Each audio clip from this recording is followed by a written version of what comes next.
oikore mar rango nikech nyoro kane giloso mano Amadi kano wacho kanyo ni nitiere applications buora, wacho kanyo ni interlocutory applications kama gintiere kacha giromo nade, kwan madhi 20 idhi tim gi yo machalo nade, ikruok mar doho chalo nade wakili?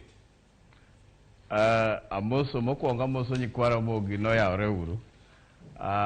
Aparo ni ikruok mar doho sani oikore, doho oikore bar winjo kes.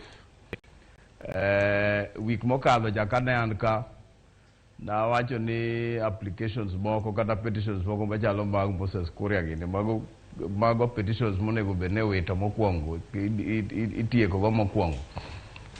Ago erokamano ni doho nosewito petition machalo kamano. Ingeni jo Kenya mathoth ok ong'eyo ni mae court maduong' mogik. Tugo moko ma kalongolongo ma ji seche moko tera kalatese moko ma ok ochomo yo. Mago nyaka wit mokwongo. To ka gisetimo kamano,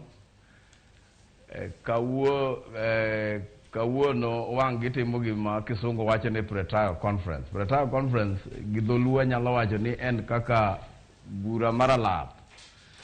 Bura maralap ni ibro wache ni to ibro penj ng'ato ka ng'ato ni evidence mane ma in go, kalatese mage mise file, ang'o monego bed ni timo.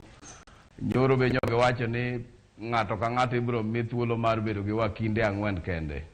Mano nikech time gine thuolo tin ma ok nyal mi wakinde duto mondo wuo, nikech kotundo tarik 6 onego bed ni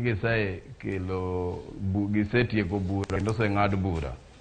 To mar ariyo be pod ung'e ni sani COVID-19 pod nitie. Koro idwaro ni kama ji obete no en kama dwaro ni kama ji nyalo bede maber mok interfere gi weche mag COVID. And then mogik be gin gi international servers. Ung'e ni Chief Justice manose retire maduong' mar Tanzania